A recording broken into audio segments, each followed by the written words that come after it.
What happens next is my favorite part. Take this overboard now. I want you to Feel that heat, and we can ride the boogie. Share that beat of love. I wanna ride all night, working in the middle of the sun. I wanna ride all night, working in the middle of the sun. Ooh, baby, I love you true.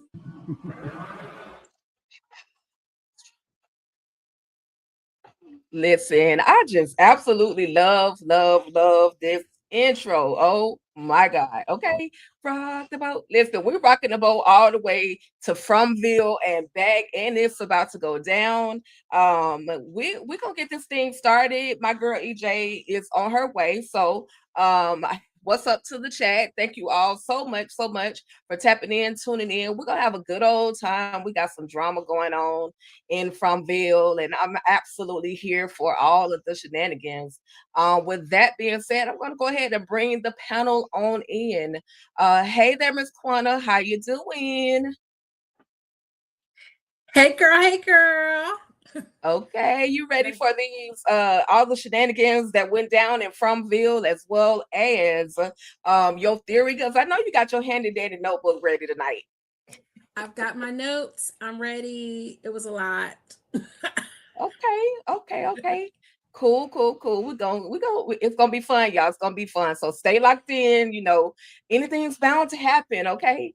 With that being said, up next, straight from the den, we got my girl Tamika. What's up, Tamika? Hey y'all. Hello. Okay, welcome. And y'all do what Tamika said in the chat. Don't forget to like, share, and subscribe. Turn on the notifications. Okay. Quit playing. Act like you know.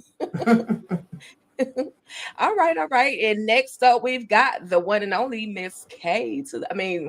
Just K, Slice of Horror. It's too many K's in this friend group over here. Okay, hey K. Hey y'all. Yeah, I said I'm gonna be serious this week. Like I said. Oh, so unserious. I'm be for real this week. You know. Okay. I'm be for real. Now that's probably not gonna last but about 5 minutes. So exactly. I was gonna say that because I know Miss the one and only K Slice of Horror, the horologist, is not gonna be serious. Maybe not a at minute, all. she said. Okay. Listen, so what's up to everybody over here in the chat? Ladies, while y'all got a chance, please go ahead and drop your channels in the chat, so that way if somebody chooses to subscribe, your information is already there. Absolutely appreciate you. Those of you that are tapping in, please head on over, because I know you're gonna love all of the content that these ladies have going on their channels. Go ahead, head to each channel collectively and hit that subscribe button. Tap those notification bells. We absolutely appreciate you. What's up to Demetria Richburg? Hey there. Hey, the non-fiction. Okay, all right, non-fiction. The non-fiction. I like that. Okay, thank y'all so much for tapping in. Let's see. Okay, I'm gonna go ahead and read these comments real quick. Daryl Seymour, people are falling for Henry. Visions have no right to say that characters are dumb in this show.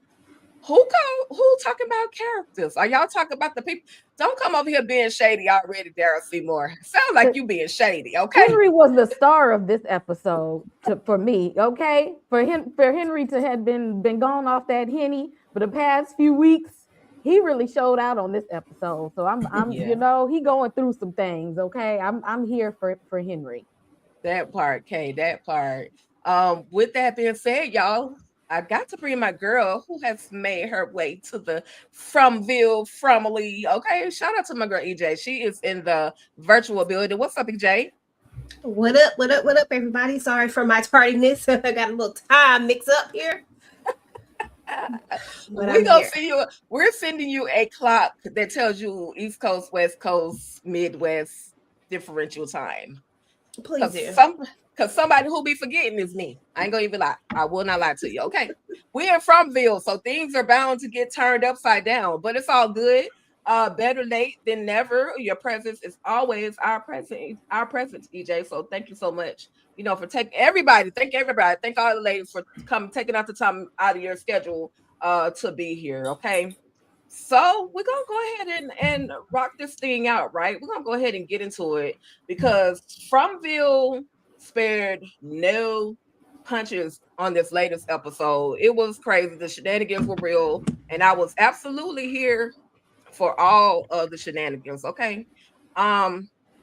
With that being said, let's see. All right, so we gotta rate this. We have to score this episode, and today we're scoring this thing from the smallest talisman to the largest talisman. The smallest talisman is a 1, and the largest talisman or the highest talisman is a 5. The 5 has the most power, so just think anywhere in between. Okay. So with that being said, ladies, I would love to hear your rating on this particular episode. It was entitled Heavy is the Head, right? So starting with Quana, Tamika, EJ, K, what are your thoughts? And what did you rate the episode? And my dear friends in the chat, please drop your rating in the chat. We absolutely appreciate it. I think I'm gonna give this episode a 3 out of the talisman. It wasn't a bad episode, but I am getting a little bit of like doubters fatigue. I'm getting fatigued by all of the doubters, all of the this isn't gonna work. How many times is Boyd gonna say, oh, this isn't gonna work, or you're gonna talk about a plan, you want to tell everybody about the plan, then you all of a sudden don't want to believe the plan. I need to move past. I need somebody to move past all this and call all these people out on their mess and their BS. And I'm gonna say this though: what saved this episode for me was Marielle. Marielle saved this episode for me because she was the only one who was like, "Listen." Gotcha. Okay. And I agree with you. I gave this episode a 3 out of on the talisman Richter scale as well. I scored it a 3. Tamika. I'm going with a 4 because the amount of times that I was screaming and cursing at the TV, it had my blood pressure up.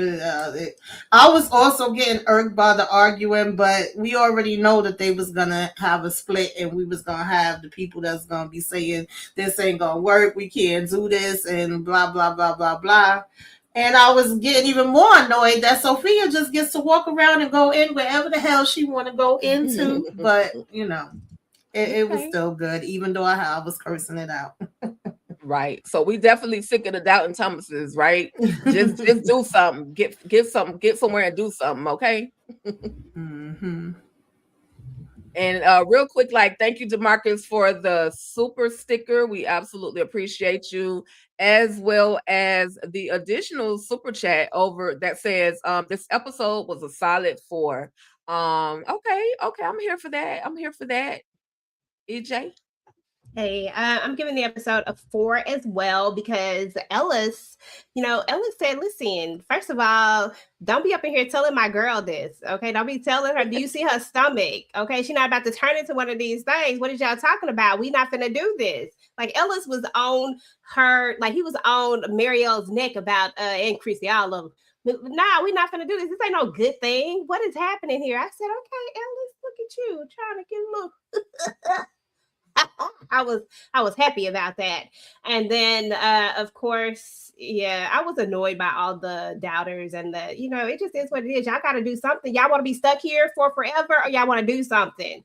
Like, either way, it's like hell. Like, I don't want to live here for the rest of my life. So we got to do something. Like, I get it, but at the same time, like, oh, girls talking about it wasn't like this. Bitch, what did y'all? Never mind. Yep, that's all I got. I'm sorry. I'm about to go into a rant.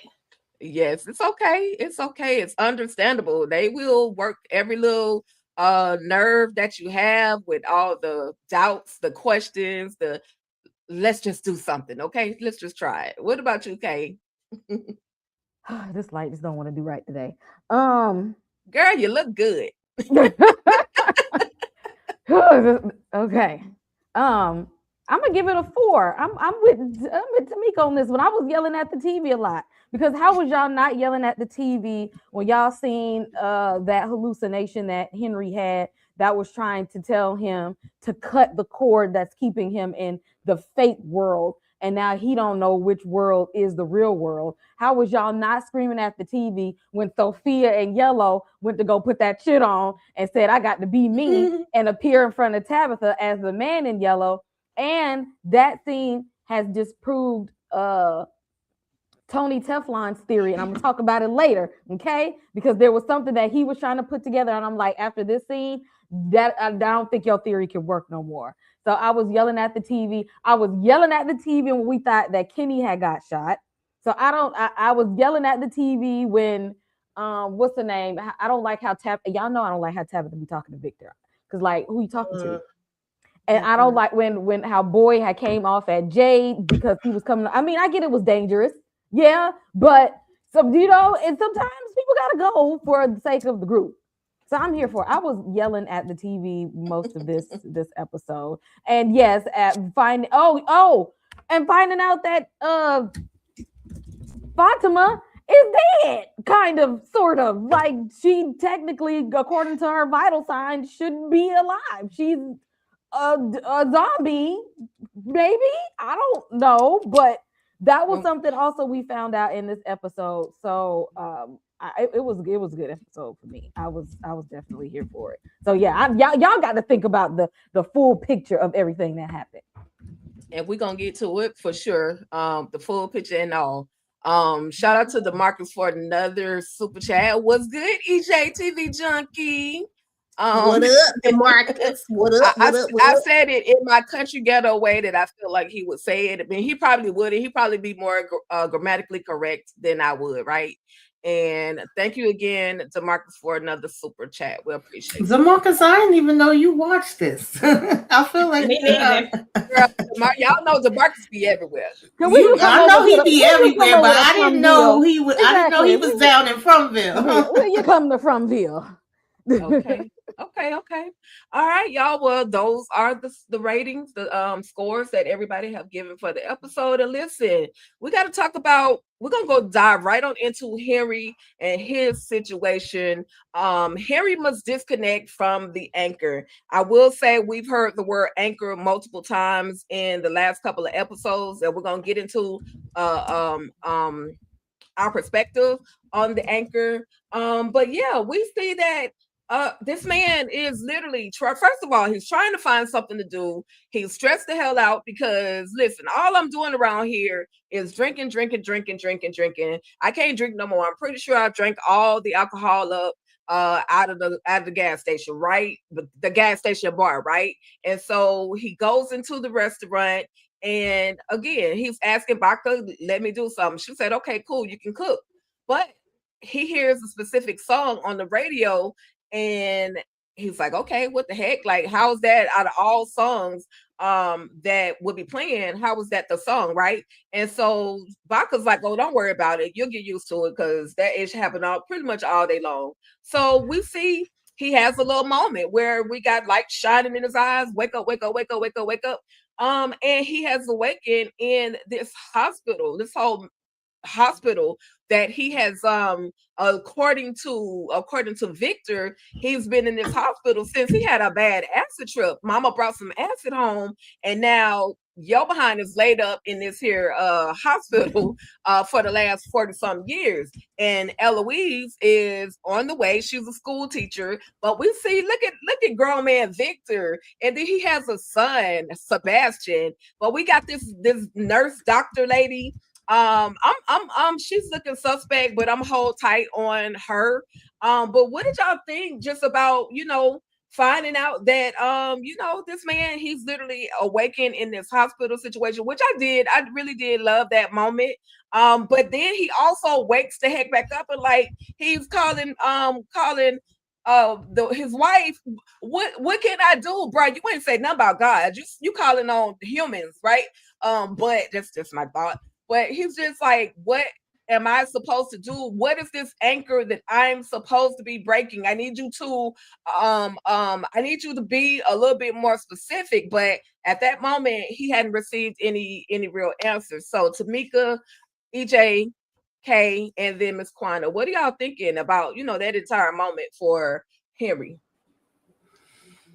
I feel bad for Henry. I know he be kind of getting on our nerves at the same time, but this is not his fault. He can't control this.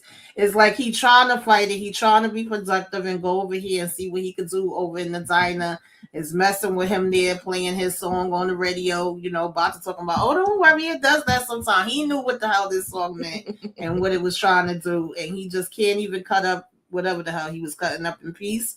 Because as soon as she dropped that tray, he back over here in the hospital. And now they're telling him he got to go ahead and drop down the hammer, get rid of the anchor. Like, you can't just say, oh, it's not real. That's not going to work. That's not going to get you up out of there. You literally got to disconnect so that you can stay over here. Don't you want to stay over here with us? And I'm like, no, Henry, don't do it. Don't do it, damn it. Because I just feel like this anchor is Victor and is telling him to take it off. So like we getting a repeat of Abby, Christopher 2.0. I don't know. I was already nervous, like either he possibly could take himself out or take Victor out. I don't want this to happen. I was initially worried and just figuring he wasn't going to make it to the end of the season because he was going to sacrifice himself for Victor. Not you getting this blood. Now you having these dreams and nightmares and you're thinking that the dreams is real and this is fake and you got to take out the fake Victor to be with the real Victor. We ain't doing this, Henry. I need you some kind of way to snap out of this. I don't know. This was definitely raising up my blood pressure because I'm like, I don't like where this is going. That part. EJ. Oh, girl, my bad. Yeah. I like seeing Henry not Henry. I like seeing Victor in a suit, but Henry got to lay off that hen doggy dog. Okay, that's what he got to do. He got to just lay off the hen doggy dog, and just maybe we might get somewhere. Because that's all this is. That hen dog mixed with that blood. It's like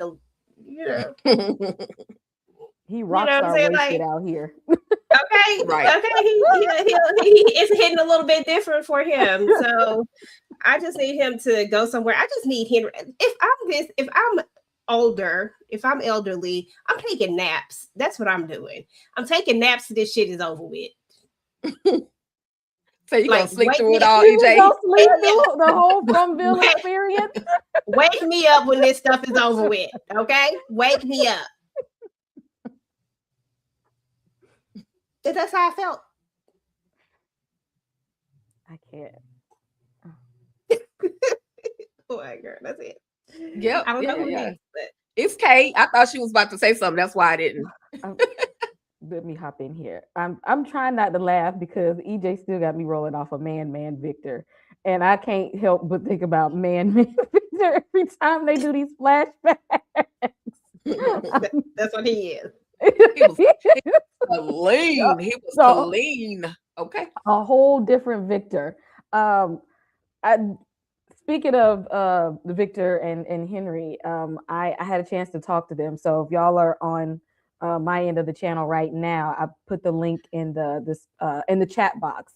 So if y'all want to hear what they had to say about what's going on with their characters, if y'all want to hear it from Scott McCord and Robert Joy, y'all look in the comment section and on the channel to click on the interview so that I got a chance to talk to them both. Which are I've loved everybody from cast, but I feel for him because he just, especially with him again, he gone off that hen dog, and he don't know what to believe right now because this hallucination he keeps getting is of the life that he wished that he had. He wants the life where everything was right with his family, because we know from things that Victor has told us, and even Henry has alluded to, things weren't right with his family even before Frommgm. He was an alcoholic before all of this, but in these hallucinations, like everything is good, like Victor grew up to be a successful man. He got a grandchild and everything. And like life is so much better. And then every time it like he shakes it off, he's in a nightmare. And a nightmare more terrifying than what he thought before when he didn't know what happened to his family. And then now this nightmare is real. But this hallucination is like very, very tempting. And he doesn't exactly know what to think. And I wish he would tell someone about again. Henry, are you on the small council? Why are we not telling people what we going through? Him and Boyd need to start telling people about these hallucinations because they are helpful that the group should know these things. We need to know all of these things. But it was very, very good acting from this because it's like, how do you think you would do in this hand when you just like, well, this seems like a good deal over here, but then what if what if it is all a nightmare? What if it is a nightmare? I know I've had dreams so real that I was just like, wait a minute, that I know this had to have happened. But when somebody's avidly telling you that thing that was the bad thing was really the dream, but this is the real life, because in Frommgm, think about it, you don't think none of this is real anyway. Like you can't tell somebody Frommgm exists. And so there's a lot of things that just seem like it's like blurring the lines of I don't know what to believe, and it makes him very, very paranoid. And he is very, very drunk, and he has been drunk for a few days. I know he smells like a distillery right now. I don't even know why they let him in the damn diner smelling like rubbing alcohol in the first damn place. But somebody need to go check on Victor. Because they probably all smell like that same alcohol too. Hey, I would drink. EJ said she will sleep her way through Frommgm. I will drink my way through Frommgm. Okay. And west of Westeros, I got you. I see your super chat. I got you. Don't worry, I got you. Okay. Quana. Yeah, I mean, I do feel bad for Henry, definitely, because the discombobulation that this has to be to not know what's real and what's not, to kind of feel like you're in one reality and then you have a moment and then all of a sudden you're in another reality and one is definitely better than the other, right? You have the opportunity to what you thought was your reality, you missing your children growing up, you get a chance to kind of reconcile with them. It's definitely the reality that you would want. And it reminded me of an episode of Buffy the Vampire Slayer from season 6, where she believes that she's in another reality and she finds out that basically everything that has happened on the show is not real or is in her mind, and she has to decide which reality is the one she's going to go with. And that this is what we're building to, right? With Henry. Henry's got to decide if he's going to sever the connection and choose, Victor in a suit, which who wouldn't want to choose Victor in a suit? Right? Victor is looking very dapper in his suit. Man, right? Victor. Or is the other reality where he missed so much of, he missed his children's whole lives.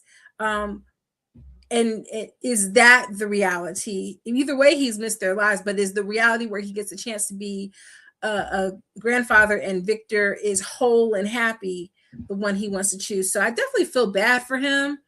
But I definitely also don't think that is real, which I think all the more disproves the coma theory, because I think that they're teasing us with that by making that his reality. Like this is his reality, that he's been in this kind of comatose state. And I think I feel like that's actually the show's way of acknowledging, hey, we heard that as a fan theory and we're going to throw it kind of in your face just to kind of tease you with it, because the reality of all of these people being present and all of them kind of being in a comatose state and kind of conjoining in one world is not logical at all. But yes, I feel bad for Henry, but I want him to get together, because I think he's going to do something very stupid and it's going to cost him, both realities, I fear. So yeah. Definitely. Yeah, the Sothello, she definitely picked the most unstable individual to F with at this moment. And yeah, I hate that Henry is dealing with this right now. But I got a quick trivia question for you guys. And I want to see if you guys have been paying attention to the jukebox, if you guys have been paying attention to Tabitha and the conversation between her as well as Henry. And so the question is, what is the secret song connection between Henry Miranda and Jim and Tabitha? Do you know? Chat. Drop it in the chat if you know. Drop it in the chat if you know. And ladies, you can let me know if you know. You can drop it in the chat however you would like to answer as well. Okay. I want to see what y'all Fromly fans, Fromly know.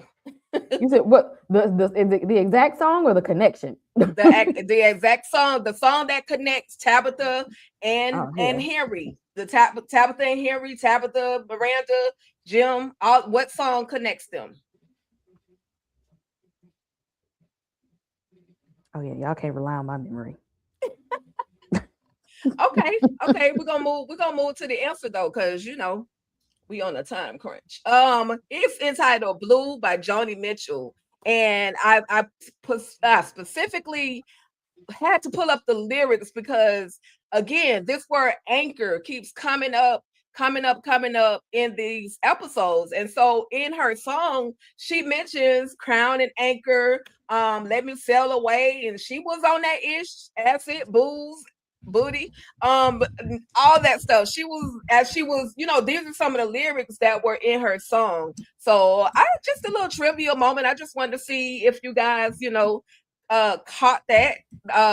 When he was in the restaurant, when Henry was in the restaurant, that's the song that began to play on the radio, as well as when Henry and Tabitha were in the car together, that's the same song that was playing, as well as Tabitha saying that was her and Jim's song. So just a little connection. And if y'all go listen to it, y'all might break down in a couple of tears, because it's her voice. It's just something about Joni Mitchell. I don't know if y'all have ever heard of Joni Mitchell, but it is something about her voice and the lyrics with this song, and it makes you feel even more sad for Henry. So, all right, y'all. All right, here we go. Let me see. Let's see what y'all saying over here in the chat. Oh, look, Tika, you did with your research and stuff. I'm really proud of you over here. Okay. I've learned from the best between you and EJ. Okay, I've learned from the best. That's all I can say. It's definitely some drug and Lestat type stuff. But with that being said, y'all, let me see what Quanta got. I'm sorry. Let me get in the chat right quick.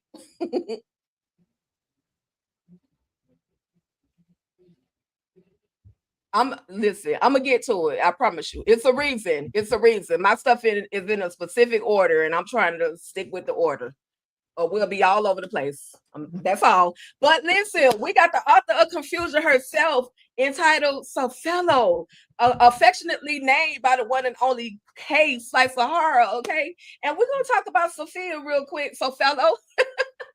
We're gonna talk about her real quick, because she is just in everybody's business. She is all over the place, ear hustling literally everywhere. She asked the question, so did the totem work? Like, girl, how you even know about that? And that's how Boyd looked at her like, how you even know about the totem? I heard you saying that you were gonna see if it worked on those things that walk at night. Well, did it work? No. And she had this little smirk on her face.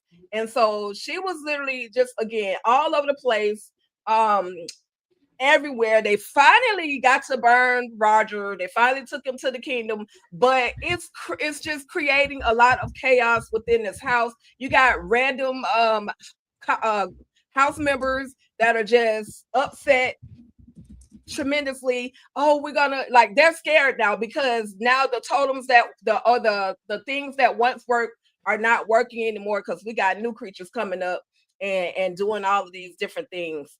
And she's over here being a little pickpocket. She's stealing. Every time you turn around, she's stealing. She's picking up something new. She's grabbing something and putting it in that little raggedy backpack to include the yellow suit. So EJ, any thoughts, any perspectives or anything in regards to Sophello, the neighborhood criminal? Okay. Girl, hell none whatsoever. Sophia gets on my nerves. I just wish like nobody pays attention to her. All she does is just walk around. Everybody kind of just lets her do what she does. Nobody's paying attention. I get that we got a lot of stuff going on, but this was just like she said, I'm gonna go back and get this suit because I got something to do. We all saw what she had to do at the end of the episode, but still, I was just like, so you just gonna go up here and get the suit? You just gonna walk around smelling stuff, doing stuff? Like she just doing too much. The way she played Sarah, you know, when she was asking her about what was in the bag, and girl, she's just working my nerves. Not too much on her. I don't like her. Just doing the most, just nasty. I don't know why she smelled the cup, but I was wondering if was she gonna try to lick it? Was that person going to be the next victim? That she was gonna do some mind control over Debo on? I don't know. Quanta, Tamika K.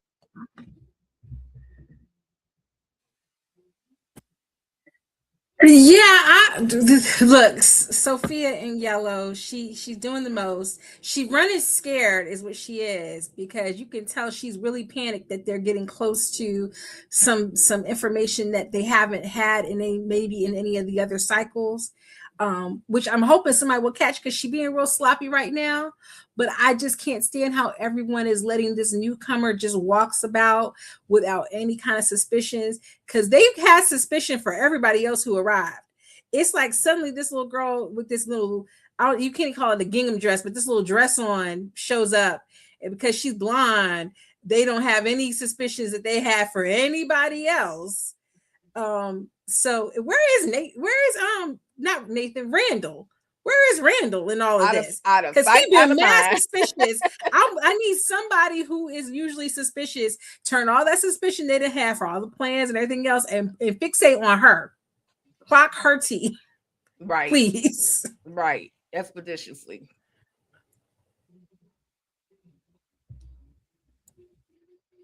That's all I got for her.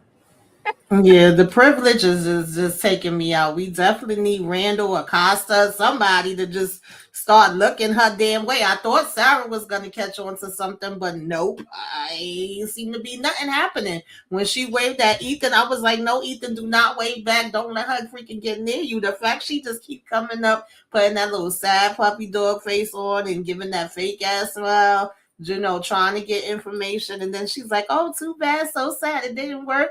Oh yeah, it's really bad. But all the while she freaking celebrating inside. I'm just so, I want to just jump through my TV and shake the shit out of her every time they show her on the screen. It ticks me the hell off. I think I gotta just make a rant video for specifically just for Sophie, because she really works my nerves. Thank God they finally burned Roger. Too bad y'all waited till after the fact instead of doing it beforehand. But child, he looked a hot mess. He definitely needed to be burned up. But I'm just sick of her. I'm sick of her walking in everybody's house, just walking all around, going in there. When she was looking for the suit, I'm like, please, somebody walk in, walk past, see her. Nope. Nobody sees nothing. And so Boyd comes back and is like, yo, who the hell took the damn suit? Right. No, we would have had a town meeting about who was all up and through here digging through stuff, because I need to know who that is. Because again, why is there not a watcher in every show? There's a nosy neighbor somewhere that be in the cut that be like, I saw you, I see you take that, what's in your bag, what you doing over there? Like, it's always one nosy person. Where y'all at in Frommgm? She just in here, and y'all ain't just checking to see what she just walking around just doing the most. Absolutely nothing. If anything, Kenny should have been watching her. I feel like Kenny should have had his eyes on her, because you the one was being all nice and stuff to her when she first came in. Like, nobody is watching and seeing what's going on with this. They don't have a lookout person. If they even had just a lookout person that could see, like, why is she always walking around going inside of people's houses? Like, they made their mistake with that.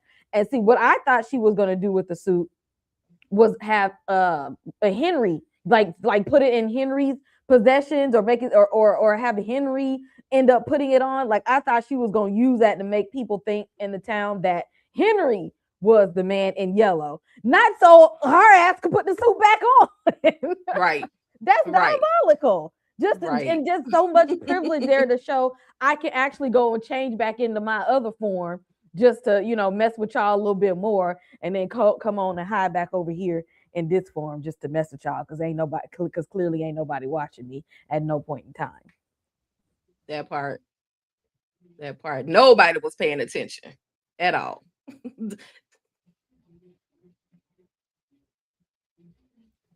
That everybody? Did everybody go? Mm-hmm. Okay. I don't know.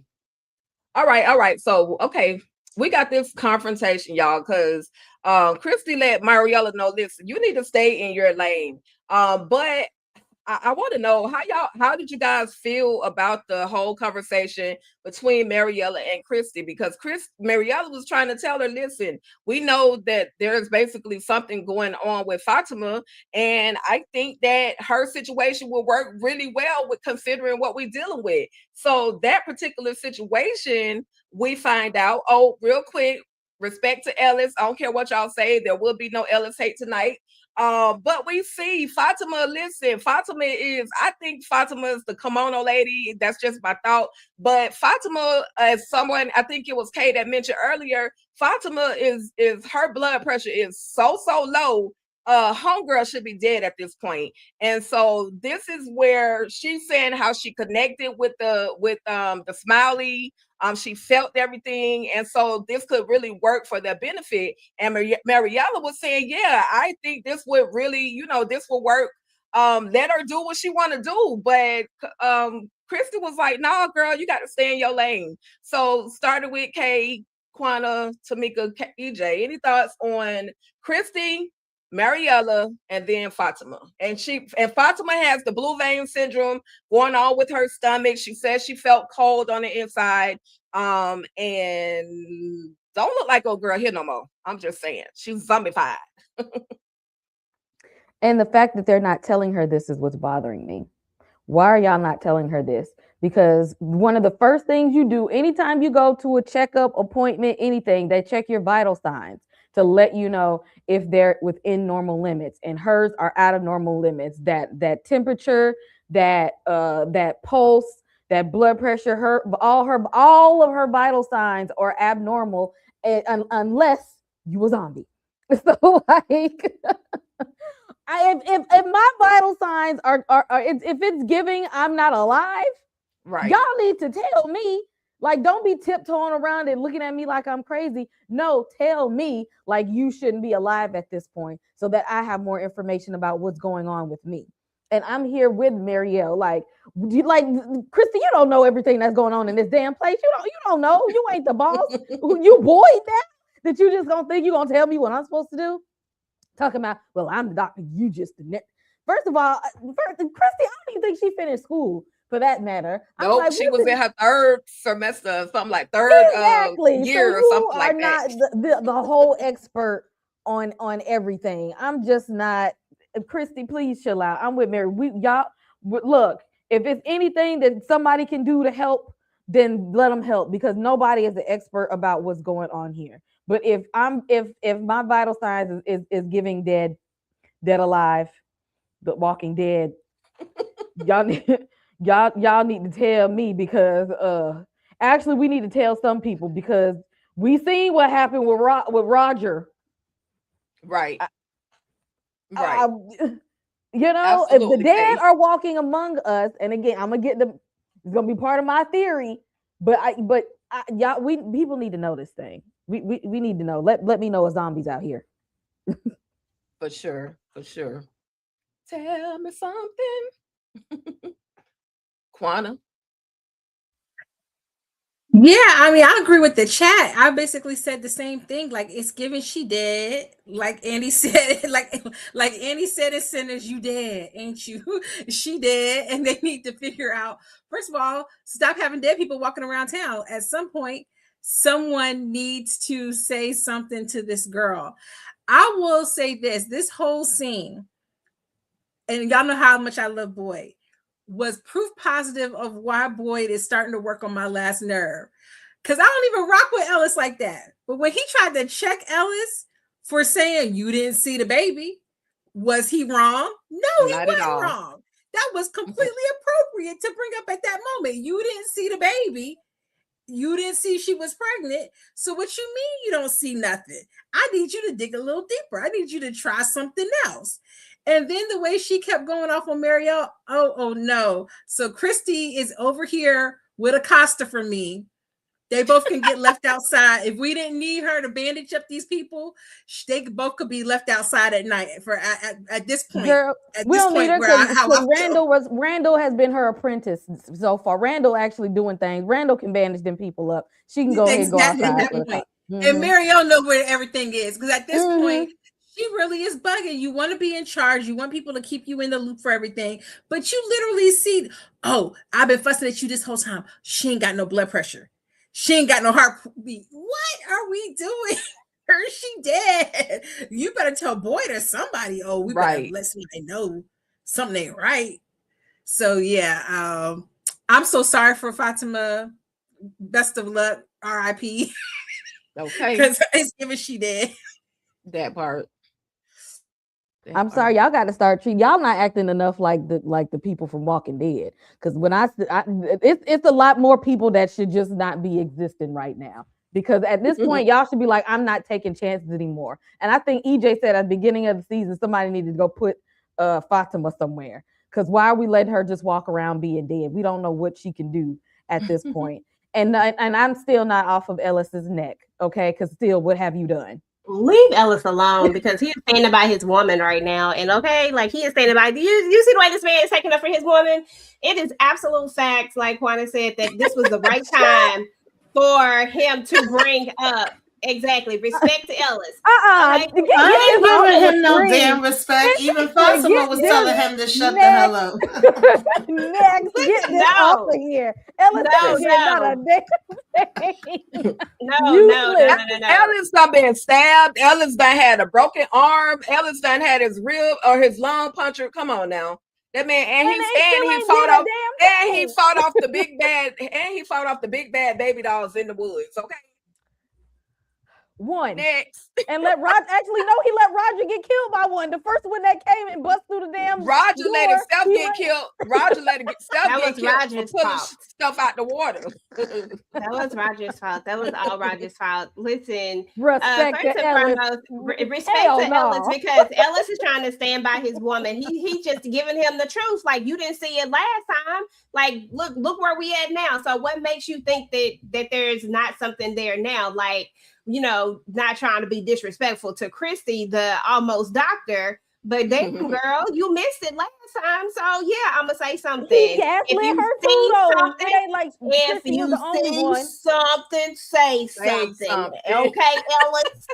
Ellis gaslit her too last time to say wasn't nothing there. Don't be acting like talking about check again. Y'all both see on the scan ain't nothing there. She know how to read the thing. You don't know what's on there. She only a third year medical student. Okay. Did you see something in there?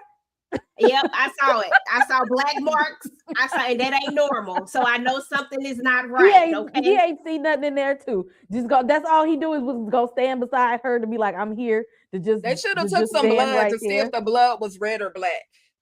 Listen, a person who loves Armand does not get to no, ma'am. No. Oh, let me move on. I done told y'all. Was that everybody? Was that Tamika? Did you go? I don't really have much to add to this. I agree with Christy. I didn't see what she was saying anything wrong with it. Fatima didn't see anything wrong with it. I mean, it's really nothing we could do for her. I do agree that she should be told, like, girl, I don't know what's happening. Your pulse ain't there. Your blood pressure's low as hell. You dead, girl. Yeah. That part. Okay. All right. So we got to talk about Jade. Y'all remember when Jade thought this was just a high-tech escape room, and now he out here trying to figure out how to get the heck up out of this place, right? So Jade is going through the motion. He's like, okay, I know what I got to do.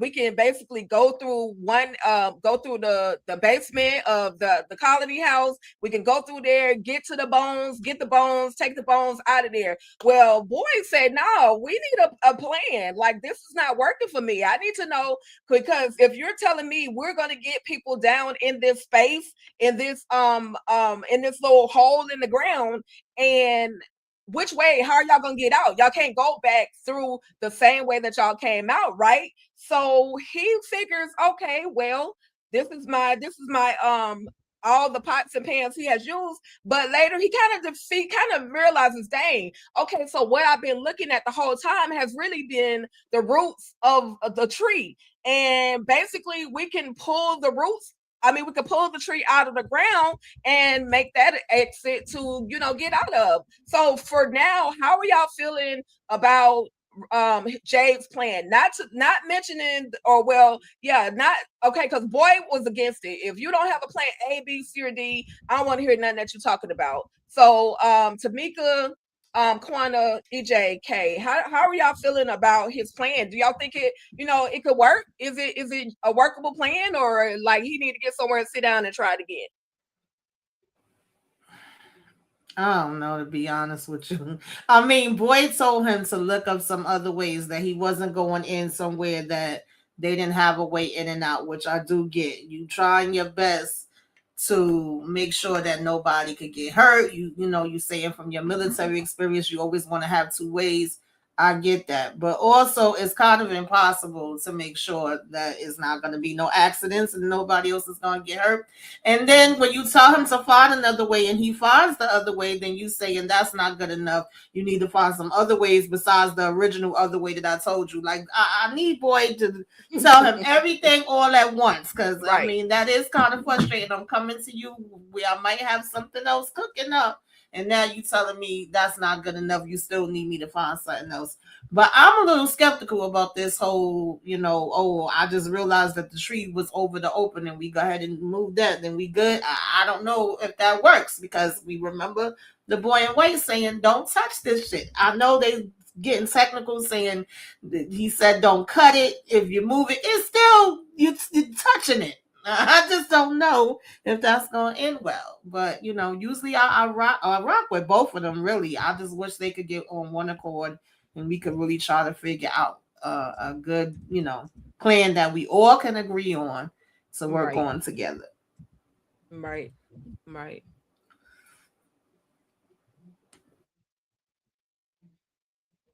Next.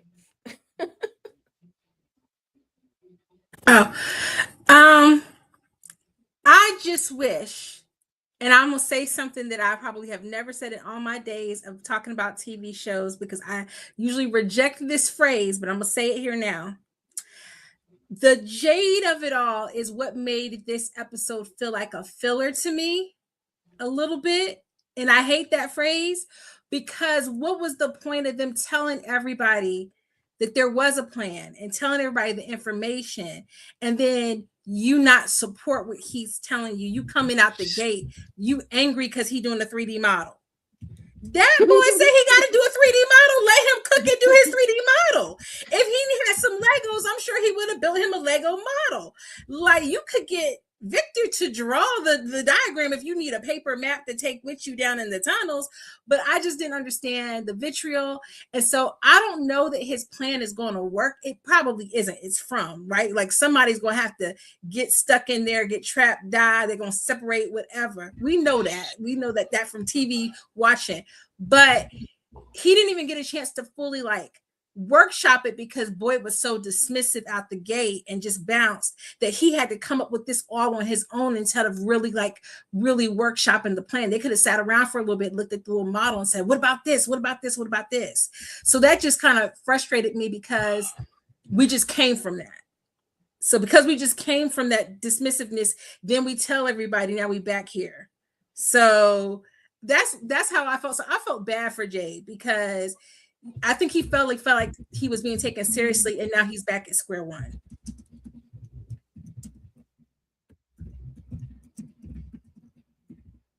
Yep. Okay. Yeah. Yeah. He wanted to be heard. He wanted to be heard, and his plan, you know, made sense. But I also understood Boyd's perspective. Listen, we got lives on the line.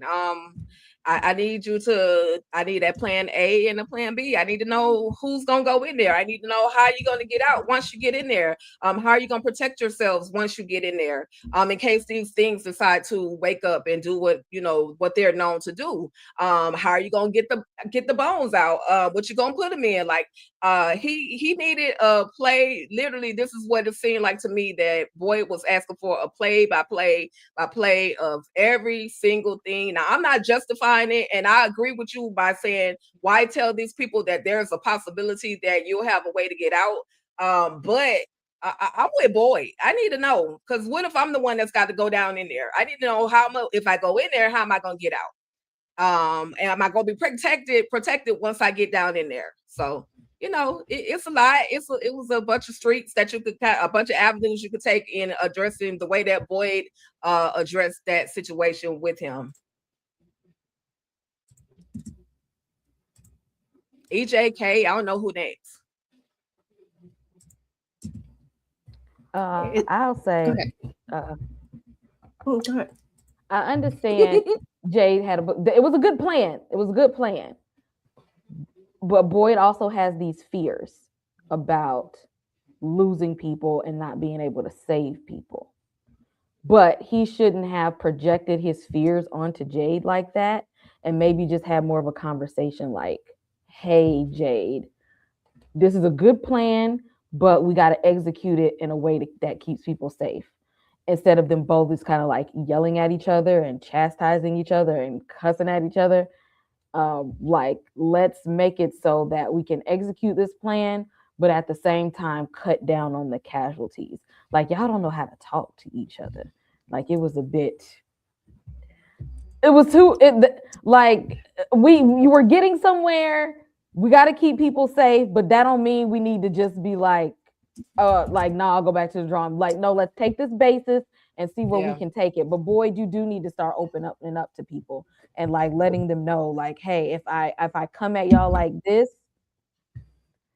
is why, because we've lost people before by not executing a plan good enough or not having all the kinks worked out. And so I want to make sure that this doesn't happen. Say that, Boyd. Right. Yeah, his communication was definitely turned all the way off. And I'm gonna make some excuses for Boyd in just a minute. Anybody else have any thoughts on this plan of Jay's, and him trying to get Boyd on board, literally on board with him, to act this whole thing out? No, I'm good. I ain't got no thought. Okay. All right, cool. So we'll move right on along. And then finally we get to the man of the hour that y'all been wanting to talk about. Everybody wants something from Boyd. Boyd is going through it. Boyd got Parkinson's. He done went and asked that for Christy for some medication. She don't want to give him nothing. I'm like, girl, at least give the man something to calm him down, calm his nerves, give him something. But Christy does not. I don't have anything. Okay, Christy, you working on my nerves at this very moment. Just my thoughts. And finally, they have the conversation and they go out to the tree, and Jade explains to him, okay, now I know exactly what we need to do, and this is how we're going to, we're going to go in this way, and this is how we're going to get out. We're going to pull this tree down. We're going to leverage everything. We got to be up at least 100 feet worth of clearance to where, so if the tree falls down, it's not falling or hurting anybody. We can get these roots up out, and then that'll be our exit point. And so he finally made a play, but of course, at the moment, Boyd wasn't hearing it, and Father Cartry was on his neck. Listen, I need you to go on and just let it happen. I get over the fact that you're still in shock of your wife and everything that happened to her. Like, get over that, get that out your head. So before we continue with Boyd, I want to go ahead and read the super chat.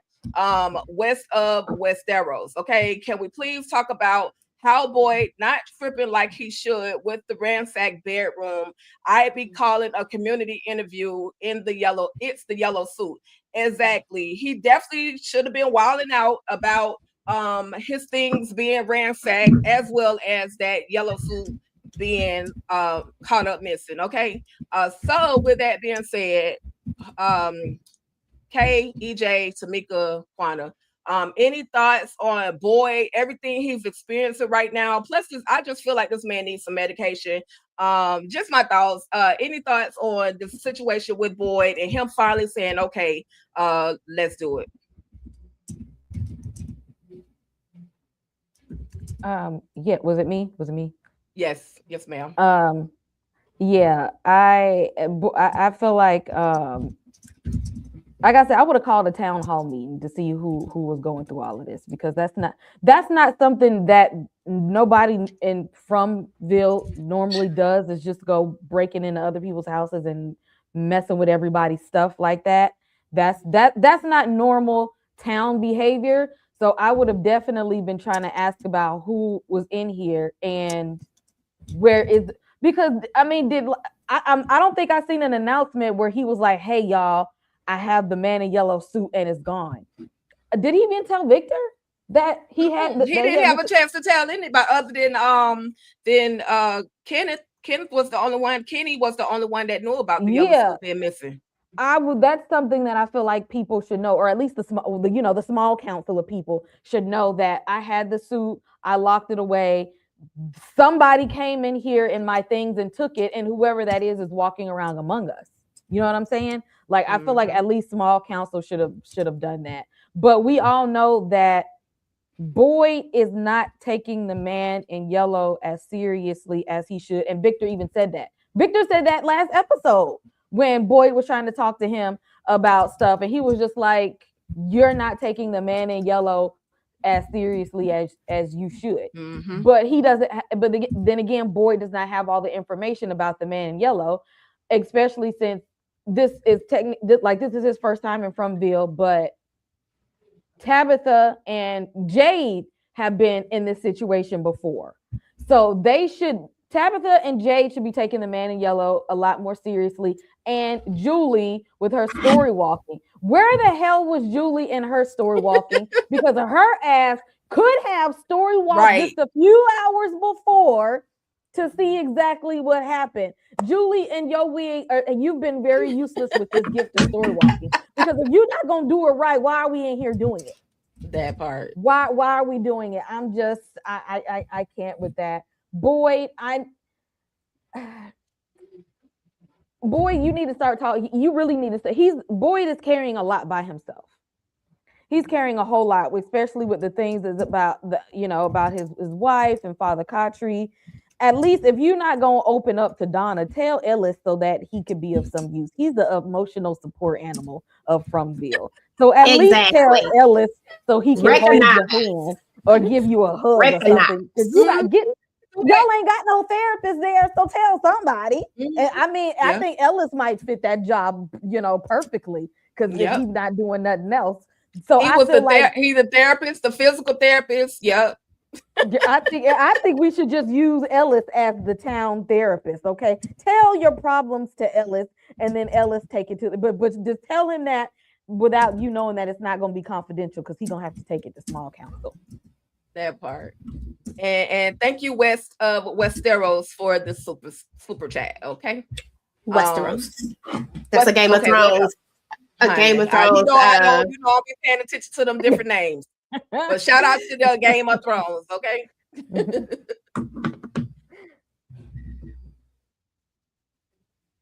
Is it my girl?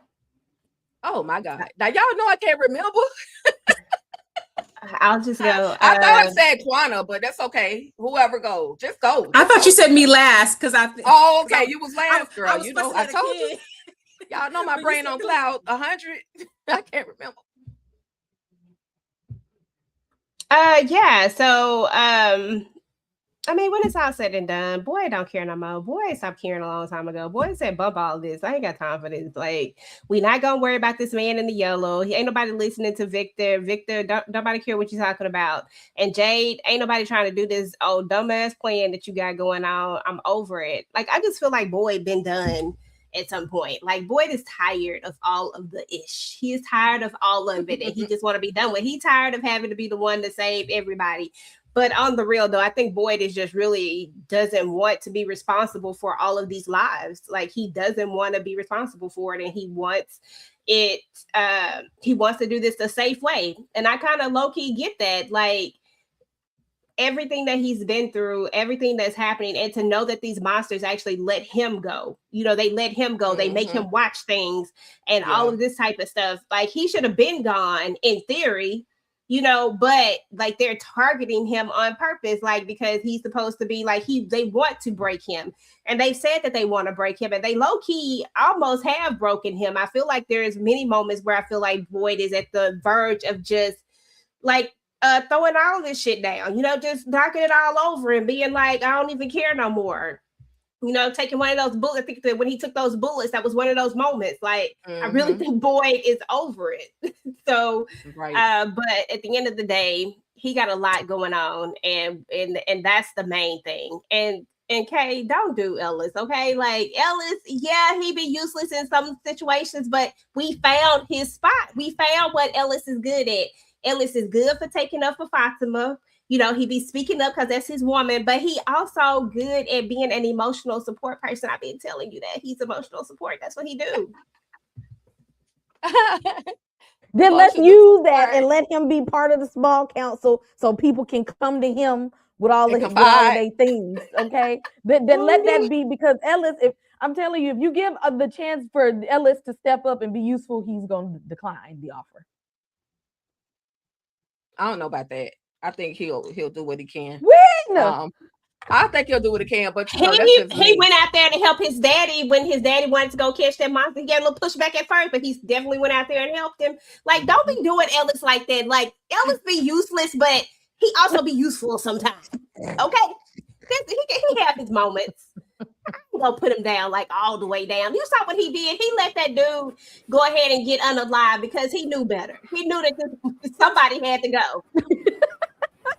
Hold on one second, because they won't Westeros want me to pay attention to the spenders. Listen, Westeros, no disrespect, and we appreciate anything that you contribute to any of these channels. However, the way I do my lives, and I do see your chats, I will get to them, but my things are in a specific order, so I try my best so that we are on time with what we're doing. We're not doing this live for 5-6 hours. I'm giving you all of the information, everything that happened in the episode. And so, yes, I see your chats, your stickers, your everything that you're contributing to the channel. But just know I have a specific order that I try to stay in, so that way we can get all the information out, so you guys can hear what actually happened in the episode. Because these recaps are not just for people who've already actually watched the episodes. Some people don't have the fortune of actually watching the episodes, and so they come to the channel to get the recaps, to get the breakdowns, as well as to get, you know, everybody's opinions on certain episodes. So again, we absolutely appreciate you. Your contributions is everything. I'm just letting you know that you're not being ignored. I have a specific order that I go in to cover the content. So that's it for now, and thank you once again. Okay. And anyone else with Boyd?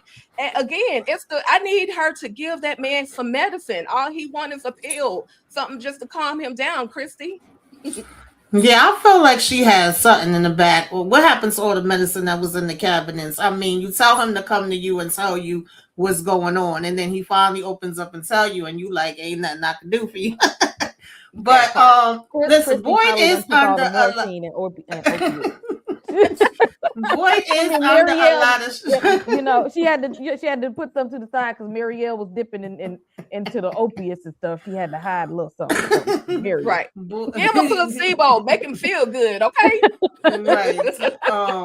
He is under a lot of stress, and before he can even really get through one thing, he got another thing and another thing and another thing, and like everything is happening back to back. It was like, he's arguing with Jade, and then Mario and Christy's arguing, and then Tabitha's doing what she do. Like everybody, is seeing these splits happening. Henry going through it, so everybody was getting it. And I was trying to be understanding to that part, but I ain't gonna lie, they was irking my nerves. But I feel like Boyd doesn't want anybody to get hurt, and that's just impossible if we being honest. He didn't want to hear Father Cartry coming and telling him that. But it's like, it's no way. And he was telling him, because of course he ended up seeing this vision with all of them getting damn popped, pop. And I was scared for a minute. I thought that was real. I said, wait a minute, what's going on here? And then I wanted to know if that was foreshadowing maybe for what Henry could potentially end up doing. But he was letting him know it's not your fault what happened to Abby. It's not your fault if anybody gets caught up with this situation. You cannot save everybody. You could try to plan to the best of your ability, but you don't have control of really anything here. And by now you should know that. So all you could do is the best you could do and plan, to the best of your ability. But I just want to add too, he did tell Kenny about the yellow suit. He was, worried about that and like, what the hell? He said, I guess he got tired of walking around naked and came in here and got the suit. But then he got interrupted by Jade. And Jade said, F the yellow suit, we got to go so he could show him what he was talking about with the tree. True. And I'm like, no, don't say F the yellow suit. Right. Like, we still got to be paying attention to that part too. But unfortunately, he ended up getting distracted because it was something else again. So they didn't even get to go into that the way they should have. Right. Yep. Y'all gonna stop coming for Ellis. Like, all these Ellis hate up in these Child, comments. Ellis Y'all ain't stop coming doing for a Ellis. damn thing, okay? He better go. Ellis is here Ellis is here for eye candy. Okay, he giving us something He to ain't look no at, eye candy for me. Shit, he a little and I'm talking about for the people of Frommgm, okay? So okay. Frommgm. He is giving them some eye candy. Not to mention, he is an emotional support. He always be there for his daddy. His daddy be coming. You see them hugs he give. Ellis gives good hugs. Y'all gotta stop doing Ellis like that. Y'all see Ellis hugs. Ellis gives good hugs. We need more than a hug sometimes. Dane C2572 said Boyd needs some sloppy toppy. No ex in 2 years. That's pertaining to Boyd. Thank you for the super Dane. I mean, old girl over there in the diner, he could go holler at if he really, really needed it. Vodka, yeah. Her braids stay fresh, okay? At this point, this man got he having trembles in his hand. He having hearing every time he turn around, he hearing shots going off. He ain't got time for no sexual healing right now. He need to get his mind right. Get that man a pill. I know. Didn't Tilly have the morphine when she came? She had the good stuff. Get that man to pop him, give him something. Go find Christy is weed, lying something. to this man. Yeah, she wrong for that. She acting like she don't got nothing when she was just worried. She was just fussing at Marielle for hiding drugs 2 seconds ago. So most definitely she got something in the back she could give this man to get him to calm all the way down. But she could help him out a little bit. So that's why I said, again, Christy could be outside with Acosta. But in terms of Dane saying he needs some sloppy toppy, that's why they brought Acosta onto the show. Because best believe I know you fucking lying. She giving Abby just enough to where when he's in his lowest hour, she's gonna be replacement Abby in these streets. And maybe maybe you know what? I'm gonna say if they do that, I might can understand because maybe she will be this show's version of Michonne, and she'll be able to tell Ellis to sit down somewhere or to buck up and get some strength to him to help out a little bit, like Michonne did for Carl. So. Maybe absolutely not. Maybe they just need to establish a family reunion. Listen. Okay. But yeah. Don't nobody want to see Boyd and Acosta together? Not at all. Nobody wants to see it, but I think that's what he liked, child. You over there talking about Baca. He don't like Baca. He ain't. That's not his style. Oh yeah. At this point, he probably can't even move it up or down. So focus. He just need to focus on his mental health. He going through a little too much. Don't do boy like that. I didn't like that. I'm sorry. Listen, real quick though, y'all. We got to talk about just a quick some of these ideas that they had, because they've been trying to get off this freaking wherever they are. They've been trying to escape for the last 2-3 seasons, right? So I just want to know, were these couple of ideas, were they fire or trash? And y'all can drop your answer in the chat, fire or trash, okay? Fire emoji or trash. The antenna, the fact of them trying to, if we get a signal, trash. We can connect. Was it a fire or a trash? Even though it didn't work, was it a fire or a trash idea? Connect to what, Tika? Connect to what? What EJ, just roll with it. Just roll. If you ask them, they the one wanting to connect to something. I'm telling you, no, I'm rolling with it. I'm saying it's trash. Connect to what? Connect to what? It was crazy. It was a dumb idea. Right. Yeah, they had too many things.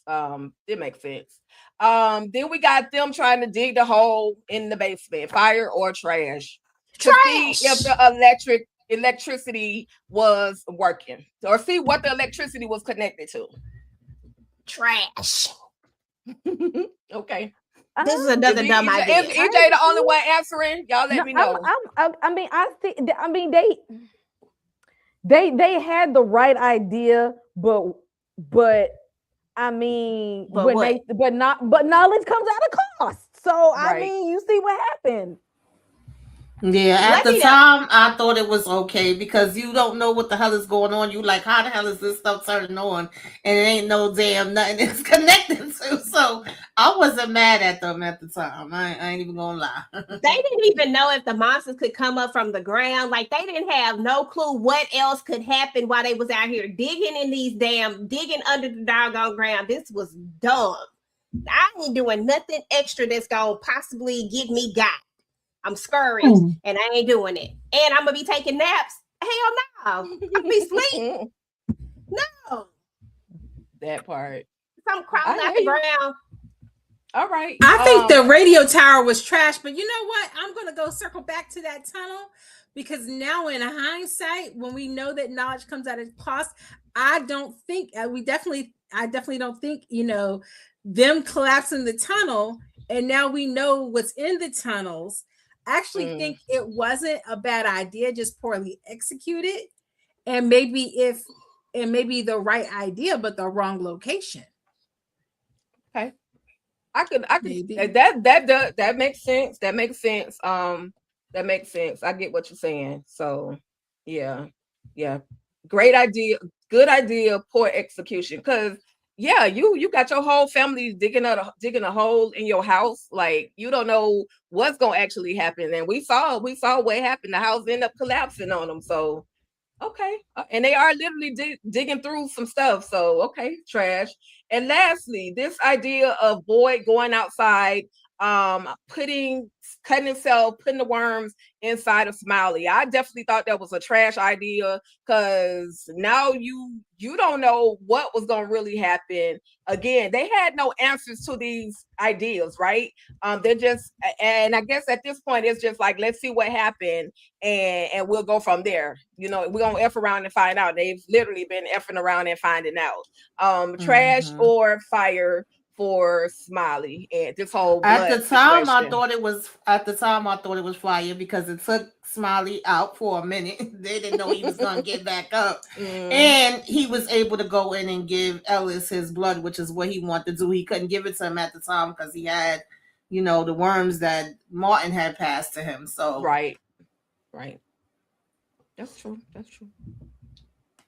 Okay. All right. So with that being said, the idea that they have now to go in, put up the talisman, and then basically come out through the tree. Do y'all, I don't know who watched the next episode, but with this episode, do y'all think, oh, this is a good idea? Because all they're doing is trying to go into the tunnel, block it off so that in case those things wake up, they won't be able to, get to them, and then get the bones so they can do what they need to do with the bones and go out through the tree. Do y'all think that is a fire idea or it's trash? I mean, it worked in Nightmare on Elm Street briefly. Briefly. What was it? The 3 Dream Warriors where they had to Don't go dig up the about it, bones? girl. You know I ain't watch all them things. Don't worry about it. Yeah, in the third movie, they had to go dig up. They had to dig the bones up, and if you dig them and you like bury them like correctly, then it's supposed to like fix everything. Like it. I mean, it worked. I mean, he came back alive for the 4th movie, but it temporarily worked. So just by the rule of horror movies, I was gonna say that idea it worked for a little bit. I'm gonna roll with it for Frommgm. I'm with the idea of moving the bones. The part that I have a problem with is them moving the tree. If it's a way for them to go around the tree and still get it done, then I would be down with that. Like moving the bones, I feel like it's on the right track because we know later what old yellow fellow bitch ass sells Tabitha, and this seems like nobody has ever got this far to do this, to have this idea. So I feel like they are on the right path. But just the way they going about doing it. Okay. All right. Cool. So another super from Westover. I'm sorry, west of Westeros. Thank you for the 1999 super chat. You ladies are the best hosts. Just want to know my thoughts, guys. Are seeing question. Julie gave up story walking. Man in Yellow told Tabitha, "Oh, you don't remember this yet. Remember what?" And okay, any thoughts? We're gonna actually talk about that, but any thoughts on that moment? I feel like Tabitha needs to go get some of them shrooms from Jade because yes, if the man in yellow remembers you being Miranda, remembers you being before that and before that, you need to remember your experience with the man in yellow. Because he obviously knows you, and he's obviously apparently like you. I thinks of you, him, Tabitha, and Jade is like we friends. We go way back to the past cycle and the other cycle before that, and it's like we do this all the time. Like it's been us 3. We the 3 constants here in Frommgm, and Tabitha's just standing there looking crazy. Girl, go get you some shrooms so you can remember what the hell the man in yellow talking about. Because at this point, he playing in your face because you don't know what's going on. Go get you some shrooms so you can be what Jade is on and start remembering what's going to happen. And if you can't remember it, Julie, your ass need the story walk so you can tell, so you can see what happened. Like it's things that y'all can access from these past cycles, but y'all are not accessing it. First of all, actually, Tabitha is actually more useless than Ellis. I'll give her that. Ellis, you more useful than Tabitha because Tabitha is sitting on a pound of knowledge, but she never wants to take it in. Like she don't want to do nothing about the knowledge that she has. She don't want to say, "Oh, let me do this." Oh yeah, the Ankui kids. Oh yeah, the boy in white. She just be like, "Oh, I don't know if we should talk about that. I don't know if that's real. If that ain't your mama, don't be saying that to eat that." Tabitha, sit your ass down. Y'all be talking about Victor to hold up on everything. How we know Tabitha ain't the one that's keeping them there? Well, I agree because Tabitha be full of ish. I can't stand Tabitha. Like I can't stand her.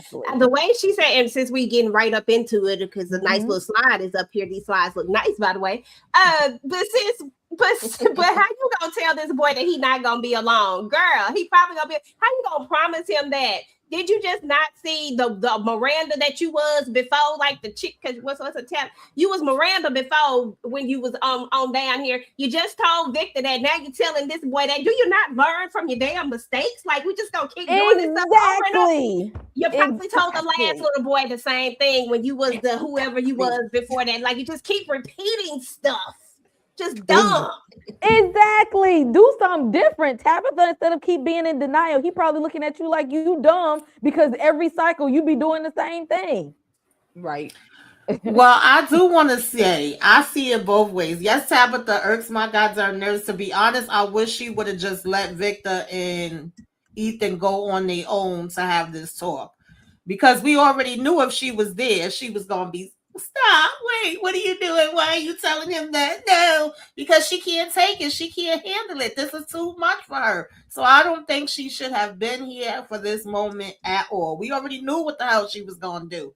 This was no shock. But I also feel like I would be feeling the same way if it was my damn child. I don't want you to think that you got to sit here and survive and eat bugs and plants and pears for the rest of your damn, like peaches, whatever the hell it was. Right. And then Victor was in this. Victor was in this.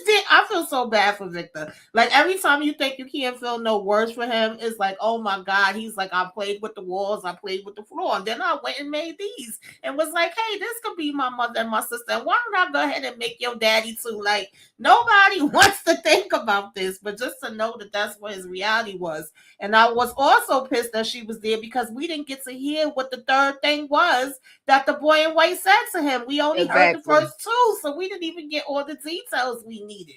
But then, you know, she had to think about it like, oh, wait, okay, I'm going to save y'all. We have a different way and a better way. We getting further than, you know, what she got. And your mother sent me back to get you too. And I was thinking to myself, just go with this, y'all. And then later, like how Ethan said, can we go up to Connie house by ourselves? And she said, yeah. I would have went to Connie house, act like we was going in. I would have said, Victor, come on, let's circle back around now that we ain't got my mother finish telling me what you need to tell me, okay? Because she doing too damn much. Ethan was looking like he was getting a little scared too. I feel like he was getting a little scared because like you telling all of this, and this is a lot on one child. But listen, we don't know what man up.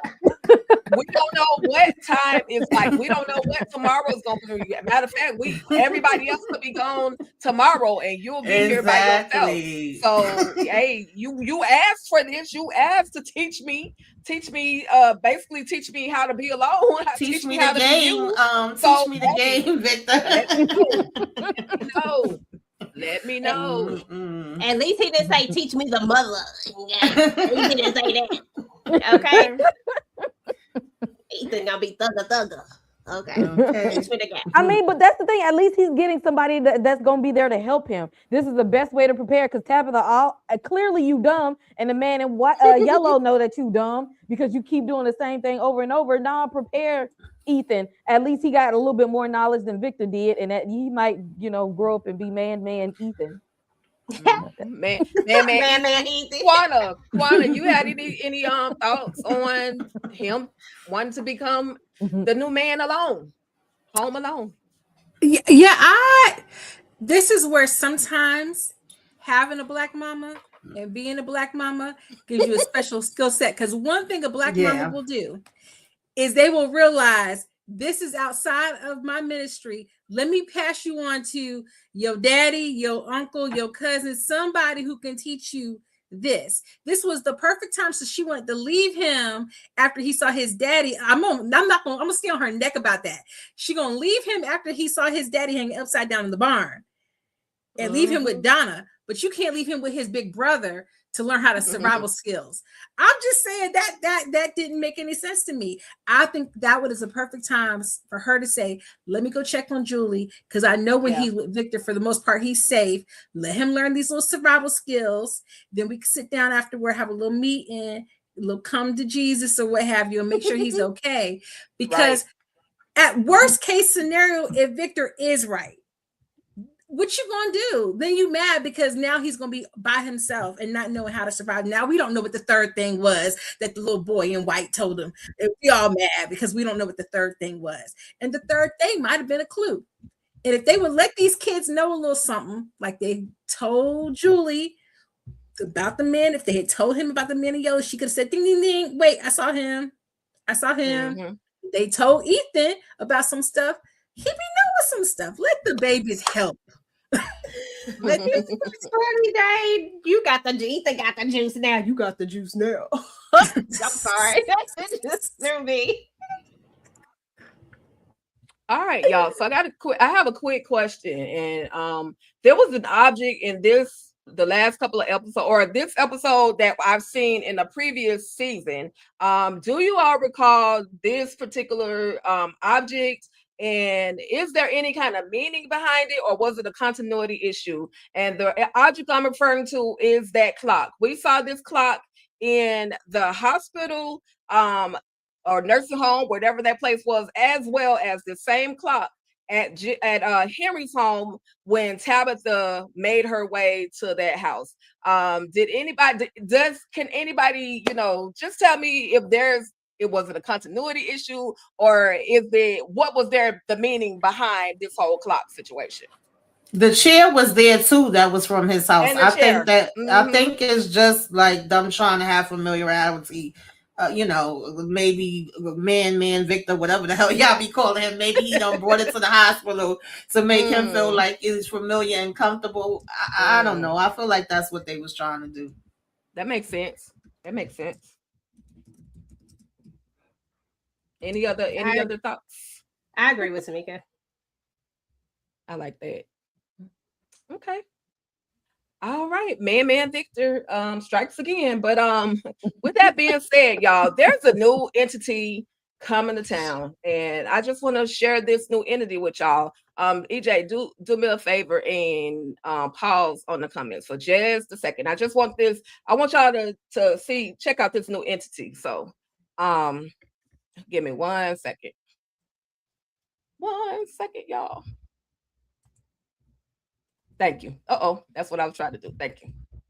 I'm sorry. Okay, here we go.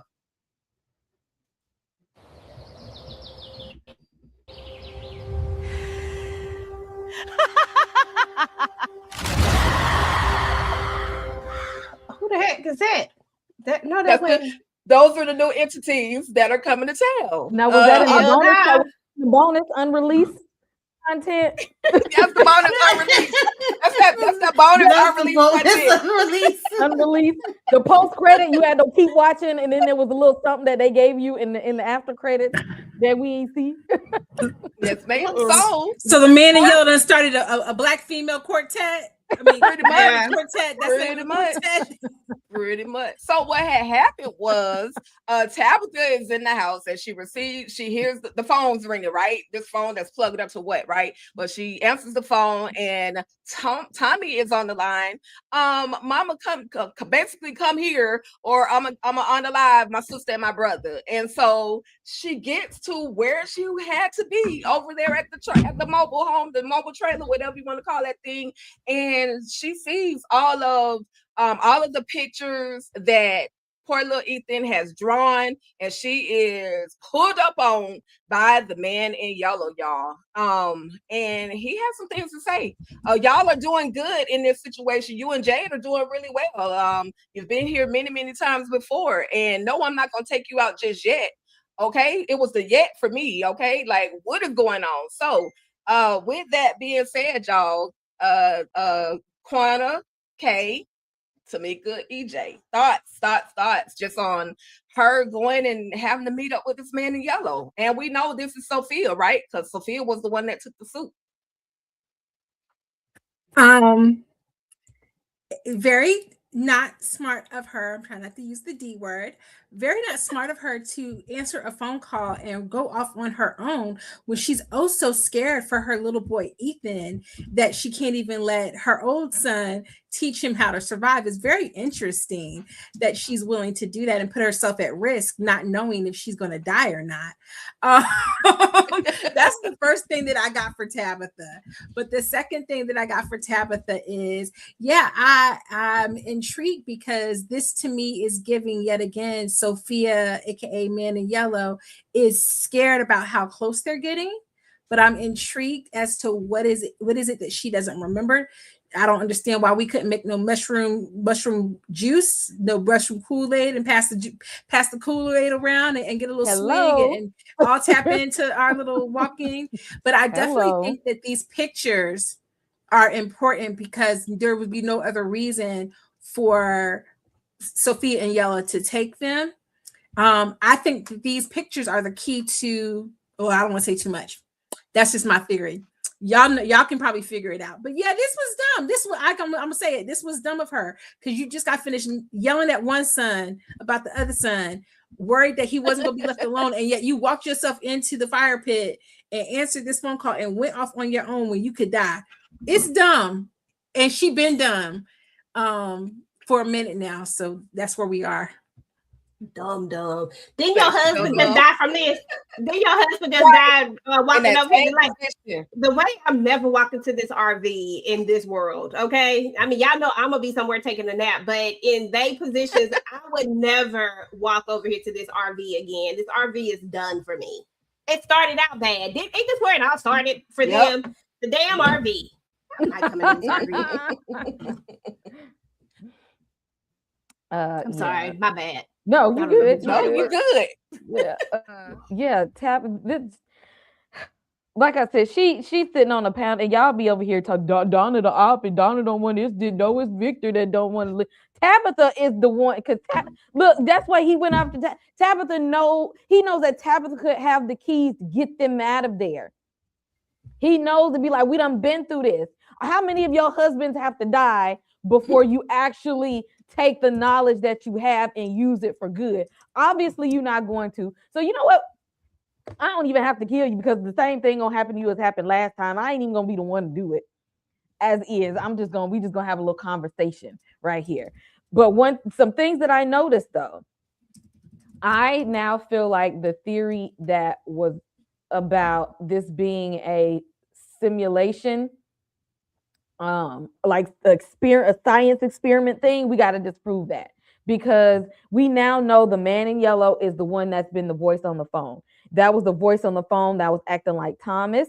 That was the voice on the phone that when they was digging and trying to get them find the electric cords and all that, that was like, y'all getting too close, you need to stop. Now we know that's the man in yellow. We know the man in yellow, the one playing these songs in the diner for when people come in. Like we now know that the man in yellow is the one controlling electricity, and whenever they get phone calls and music and stuff, we know that that's him. That's not an outside person. They're not in a dome. Nobody's looking over them. That is trickery and witchcraftry from the man in yellow. And they just showed us that again. Like I said, it's magic, but I'm gonna talk about it again later. Okay.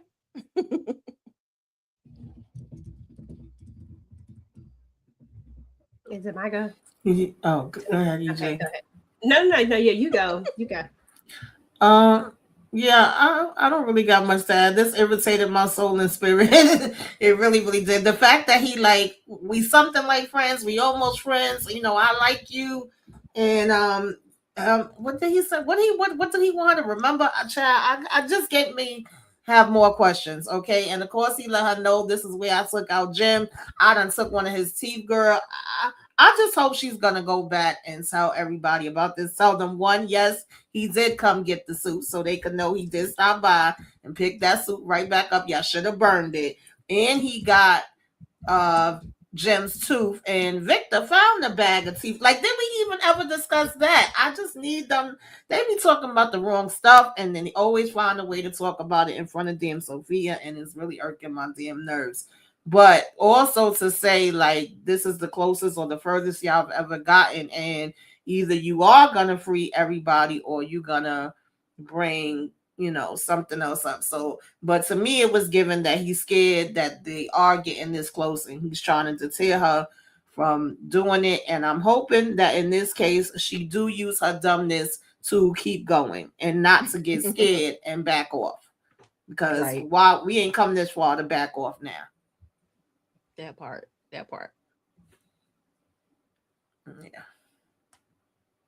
Girl, she ain't gonna do nothing. She just like being here. This is her happy place or something. I don't know what it is. Maybe some kind of complex or something. She just dumb. I will say it for you, Quana. Dumb AF. Okay, I'll try to hold off on the profanity. She dumb. this was dumb. Everything about this is dumb. Why are you going back to this RV every time you get a doggone chance? Why would you even go there now with everything happening? It's like at the height of chaos in this place, right? All these things are happening, all these new things are happening, and the first thing you do is go take a walk off by yourself. Did you not learn from Jim walking off by himself? Like, stop walking off by your doggone self. And the way the man in yellow is just playing in her face because he knows that she's not gonna figure it out. Like, girl, you're not gonna figure it out. You're not even gonna try hard enough. You're gonna be too scared to even try to figure it out. You're not even gonna do nothing. So listen, I'll see you next time. I'll see you next go around. Let's go ahead and finish this cycle up because I'll see you with the new cast. And I can't wait to meet the new cast because they all dead, y'all. EJ, you done killed these people off the last two. Okay. Except for Ethan. Okay. Except for Ethan. Well, at least he gonna be ready. That part. Okay, if you stay ready, you ain't gotta get ready. Gotta get ready. Yep. Facts. All right. Was that everybody? Quanta, did you go? Okay, y'all know my brain will cloud this thing. So with that being said, we are at somebody's happy place. Hold on.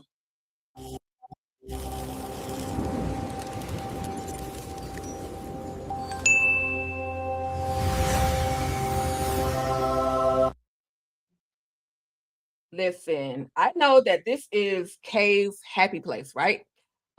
This is what she loves. This is what she specializes in. She, as well as Quanta, this is what they do. Tamika has some theories. EJ has been spilling out some of the theories. So I just want to know. I'm gonna say my little piece of a theory. And then I'm gonna let you ladies take over. The main theory that I have, and I'm gonna stick with it, they are in somebody's mental institution, and there's a lot of dark magic that's going on in this institution. I feel like Fatima is the lady in the kimono. I can't be certain, but I feel like that's who she is. Is she going to use her unalivement for some good? I hope so. Also, I feel like we've seen the ballerina quite a bit. I want to see if they're gonna revisit the ballerina. Now, a lot of people were speculating, oh, the ballerina looks like the doctor or the nurse at the hospital where Harry is. Could be, but I did do a background or not background check. I did the casting check to see the first and the last name of the actress, and they're two different people, but they could have did it like that, where they say, okay, this is another version of the ballerina. The doctor is just a little more heavier set to throw us off. So I'm just here again. The hospital is a mental institution. Everybody's locked up. Everybody's crazy. You got Boyd that's dealing with Parkinson, mental health. He needs some medication. Everybody's going crazy. Jade is the mad scientist in this whole situation. And I feel like Father Khatri is a doctor somewhere or a therapist who always has Boyd on his sofa to basically get him to talk and get him to rationalize. If this turned out to be like Shutter Island, I'm telling you, I'm throwing everything. If this is Shutter Island all over again, I got some words, and I got some words for all of the cast members I didn't talk to as well. If this turned out to be like Shutter Island, I'm going off on everybody. Everybody listen, chat. Make sure y'all drop your theories in the chat, please. Okay. And we're gonna go ahead. We'll do Tamika, EJ, Quanta, and then Kay. Slice the horror. We want to hear y'all theories.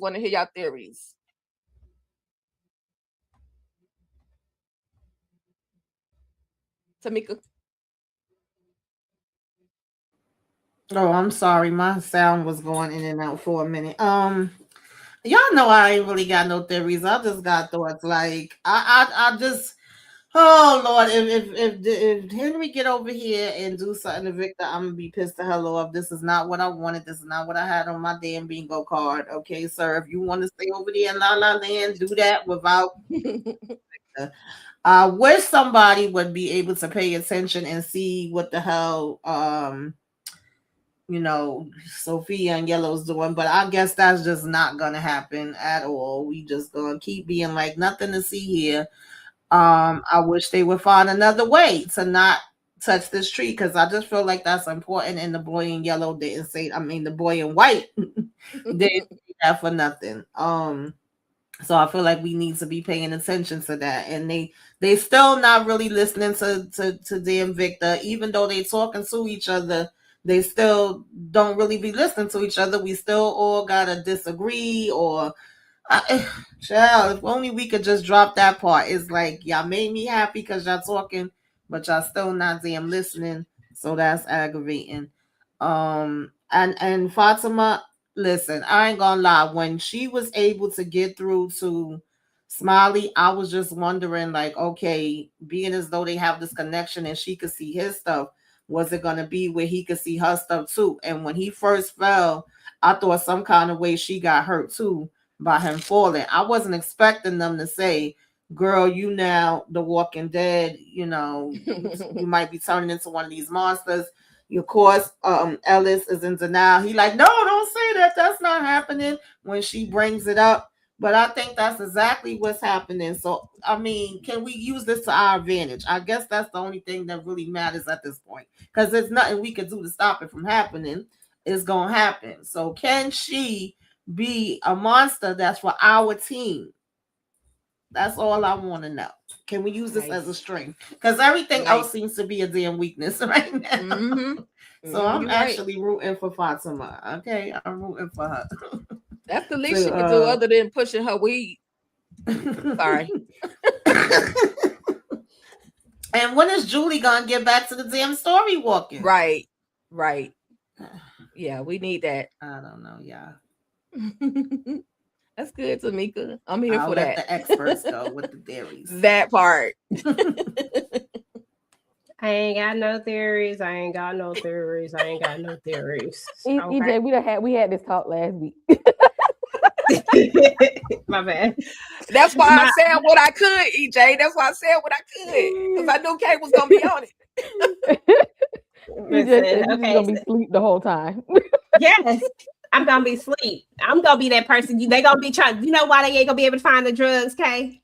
Because I got the drugs making me fall asleep all day long and all night. Okay, popping drugs. I'm gonna be on rotation. Okay, every few hours I need to go back to sleep. 4 hours. Okay, 4 more hours. So you gonna be on Tilly morphine? You gonna be on Tilly's morphine? Yes. Okay, that's what I'm doing. But okay, so theories. That's probably the best thing to do since Henry done drunk up all the liquor. And you know what? Dave, maybe Fatima's turning into the Gollum. Maybe it's that. I don't know, child. Fatima is out of there. Okay, she is the DEAD on arrival. Okay, she is DOA, and it is over with. And I don't know who we gonna bring in to be another Fatima, but she gone. So we just gonna go ahead and let her go. But because I said we should put her out there in the bunker or whatever the thing, we should put her out there in the box a long time ago. But I do agree with Tamika. She could be useful. She could very much be useful. But she gone, and I don't know if I trust her like that. You know what I'm saying? Like, but right now she still got her mind, so I'm here for that part of it. So I guess we're gonna have to see what happened with her. But as far as any other theories, the only I ain't got no real theories. Y'all be thinking about this real deep and hard. I'm just here for a good time. That's it. I'm not mad at that. I didn't hear what Quana feel like she cooking up something real deep right now. So I'm gonna let Quana go ahead. Oh yeah, Quana about to go in. I can see it because she done rub. She doing this. She got the Birdman hands. Okay. I can't. I don't know that I have a lot of theories tonight. I got a couple of just quick thoughts, I think. One, I think that Jade's plan is a good plan in the idea of still needing to go down underneath the ground, getting the bones. I think that is still something that needs to happen, but I don't think that tearing up the tree is the smart thing to do. That's some Gullah Geechee mess. You got them evil spirits in them bottles, and I think they're going to release some evil spirits, and it's going to cause us to have our moment of like chaos before we go into the next season, because we know that they can't solve everything here. So you got to start to anticipate what is the next up the ante moment, and I think that will be it. I'm really intrigued now that the man in yellow told Tabitha, "Oh, you don't remember this? Like we haven't been here already." Just because that makes me wonder again and again, like obviously either the man in yellow, if Lisa Victor thinks he came with them, that he remembers that he's been here before and he's tapped into whatever the cycle of like, what's the word, when reincarnation that's been happening, like he is aware of whatever function he served in each lifetime. So that makes me think he wasn't the man in yellow always, but certainly he's managed to survive and maintain this like sameness. But that makes me really interested in like, what is his real form? Because I don't think that makes me think we haven't seen his real form yet. We don't really know like who he truly is, but maybe Tabitha is. And again, yes, I do think them daggone pictures are the bookmarks that Julie needs, and they haven't pieced it together because nobody has said to her man in yellow. Everybody else is now like all the other conversations has been about man in yellow, man in yellow. Nobody has told poor Julie, so she can't piece it together. So my thing is, if we're gonna be telling people stuff, let's just tell everybody everything. Why we having the conversation with everybody, and everybody doesn't know the same information because now we're still without all of this stuff. And that's where I am right now. I'm just like, I think we're going to get whatever the man in yellow's true identity is. I think we're going to finally find out what that is. I predict that I'm predicting that for this season. I could be wrong, but I'm predicting it for this season. But I definitely think that the bottle tree is going to cause some chaos. Nice. Yeah, because everything comes with a cost, right? Knowledge comes with a cost, right? Y'all opening up trees and stuff, and issues about to go down. You don't mess with no bottle trees, okay? Now, folks in the north don't know about the bottle trees. You did that, EJ. How you do it? Bottle trees. When you say she ate, what you did? Yeah, you got to do it. You got to do it. Yep. Okay. No. That's it. You got to do it with both hands, okay? There you go, boo. There you go. Not Pac-Man. Not Pac-Man. Yeah, she did like Pac-Man. She ate Pac-Man. Okay. She ate that. Nice. And Fatima is finna be see, I got one now, but it ain't a good one. I would never go after Quana, okay? This is not a real one, okay? I just want to reiterate what I was gonna say. Is that Fatima, she is a reverse monster now, okay? She is gonna be a reverse monster. Yes, she is a reverse monster. Don't judge me right now. She a reverse monster. She come out in the daytime and the nighttime. Okay. She like, they could only come out in the night. She can come out in both times. You know what I'm saying? She like Man in Yellow 2.0. She like the Twilight vampires. And I just don't leave me alone. Don't say nothing. They can come out in the daytime and the night. Some vampires can only come out in the night, but they can go out anytime they want to. This is Fatima. Okay. Gone, boo. That's all I got. How we gonna see? We gonna see. Okay. Is it me? Am I up next? Yes. Last but not least, the one and only. Pull out y'all know my Harry Potter Hufflepuff. Handy dandy Hufflepuff, y'all, notebook. exactly. Y'all already know the deal. Big Huff. Y'all got it. Okay. Big Huff in the building. Y'all already know. First of all, if y'all are here, because we know y'all come out deep for From, make sure y'all hit like and subscribe. And drop your theories in the chat. We seeing your theories, okay? Everything is coming together. We all in this together, okay? Because don't nobody know what the hell is going on. I told y'all we all circling around the damn tree, all in this together, okay? We all circling around the damn fallen tree. Okay. See, I'm sticking with my necromancy theory that I came up with last week.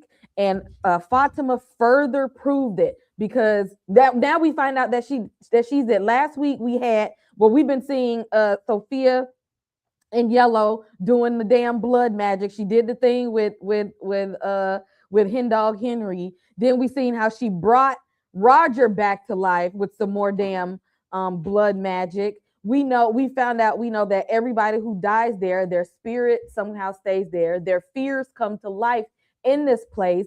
The man in yellow don't want them to go get them damn bones from the damn dead children, and now Fatima is dead. The answer somewhere lies within entities who practice sorcery under a title of being a necromancer. And it has to be, this place is like built up. This place thrives off of death. And once we figure, and this leads me into my next point. There's rules there. And the man in yellow just showed us that there are rules. And we hadn't been thinking about that. There are rules. But I've been thinking about it from the last episode. Because we saw like the totems worked for the dolls, but they didn't work for them damn night monsters. Right. And then the man in yellow said, I'm not going to hurt you, Tabitha, but maybe he's not supposed to hurt her. Because even Jade said that's not how Tabitha dies. Like, she gets a more gruesome death than that. Like, Right. I feel like maybe he can't mess with her. And plus, when he doesn't want them to dig up those bones for a reason. I wish I had time to go back and watch all the seasons, but there are certain rules in how Frommgm operates. And until we learn what the rules are, they're going to be stuck here. I mean, it's got to be a book of great laws, like in Interview with the Vampire. Somebody got the great laws, okay? That's why I stick with Armand, because he be trying to tell y'all the great Lord, laws. help mercy. If we Not the figure out the gremlin. great Not laws, the gremlin. we can figure out how to get out of here. Oh my Jesus. Please. Armand just wanted people to live in a damn rat infested, just look dingy, dirty, grimy. Like, girl, no, there ain't no way. Bump them great book of living laws. in squalor. He was clean when he came out there, and he would be trying to tell y'all what the great laws are. See, that's why y'all stuck in Frommville, because y'all don't know the great laws. When you figure out the rules, we figure out how to get up out of there. That's what I'm saying. It's some rules to this. And I'm gonna start writing down what I think some of the rules are. We're gonna figure it out. Scream. And that's who I reference. The Scream. Yep. It's Scream, that's the rules, but Armand, no. Scream, okay. Okay, I love it. 8, down, up. Okay, I love it. I'm loving these theories. The chat is going off with their theories as well. Tabitha is definitely a terrible mother, many times over. I'm here for that comment. And again, I just want to thank everybody for coming through, hanging out with us as we chatted up about From. This was season 4, episode 8, and it was a doozy. Heavy is the head that wears the crown. I added that little part. That's something from Shakespeare, right? But I have a little spoiler that showed me how this whole series is literally going to end. So I'm going to play this video real quick, and we're going to talk about it, and then we're going to wrap this thing up because it's going on 2 hours. And, I know everybody got things to do, right? So with that being said, this is how From is actually going to come to an end. And I'll be right back.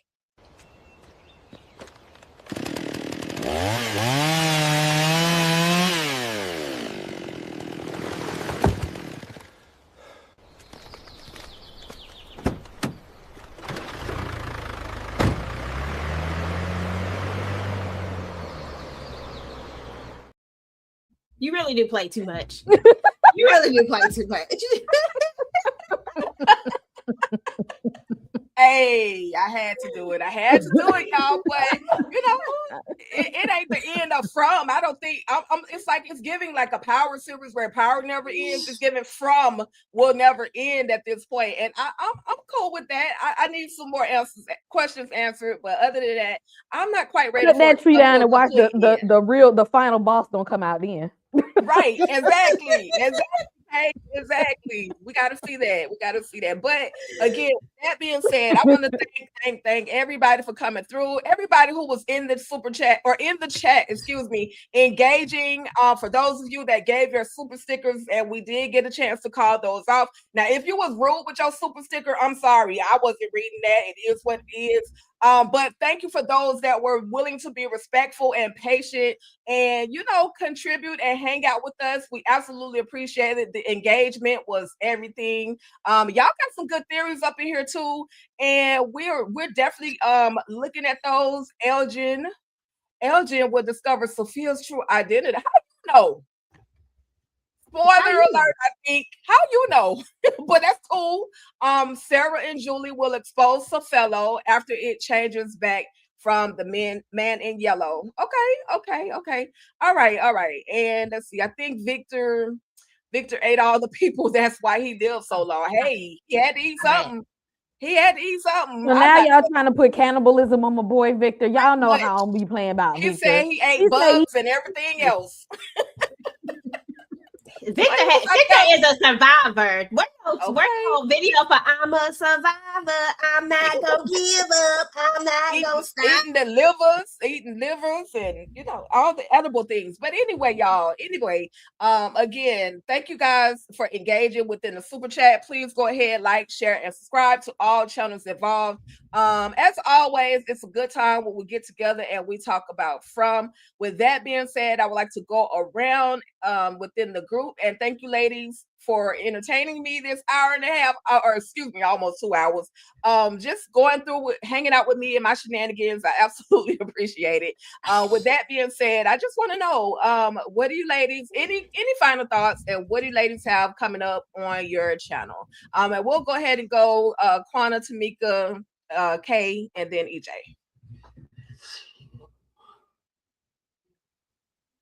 No final thoughts. I'm just ready for us to get to the end of this season. I'm excited, and I got a review of Obsession coming out soon, and the Vampire Lestat episode 2 dropping. Nice. Okay. All right.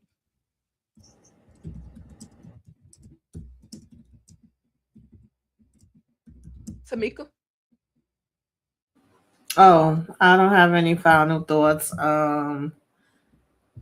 What do I got coming up on the channel? I don't know, child, to be honest with y'all. It's a little bit of everything, live damn near every day. Something out the bunch y'all should want to see. Come on over, hit the like, comment, share, subscribe to all of the channels, hype us up, put us out there in the algorithm. We appreciate it. We appreciate y'all for coming through. Absolutely. You got Oval coming up, right? Wednesday, then Sativa. Oh, Thursday, Friday, Raising Canaan. Okay. Yeah, Friday's Raising Canaan in the Shine. And then she'll be back over in Virtual Club Eden on Sunday. Mm-hmm. Yes, where it's always a vibe. Okay. Hey. Nice, Tamika. Thank y'all for joining us on Tuesdays with us and all of our foolishness. Just throwing out there, all the Game of Thrones, House of Dragon people. It starts back this weekend? In a few days. 24. Yep. So we'll be in the building, back in Westeros. So if y'all in the Game of Thrones world, House of Dragon, we're gonna be here for that. Next week I will try to get out my review of Backrooms. Because again, this doctoral program is whooping my ass. So after I'm done with this 10-page paper, I can get this other movie review out. So just make sure y'all hit like and subscribe, turn on your notification bell. We got the Vampire Lestat on Mondays. Team Armand, stand up. Let me know in the chat if you team them. Let me know, because I'm with you. Y'all know. Only 2 more episodes of From, so we can finish off this series again. Oh, and I have another From cast interview to edit and put out to y'all. I'm gonna let that one be a surprise. I'll just let you know this person was like, all of the cast have just been super nice. So I do have another From interview coming, and Raising Canaan on Friday, y'all. Last season of Raising Canaan. So again, we'll see y'all back here on Friday. Hey, thank you, Kate.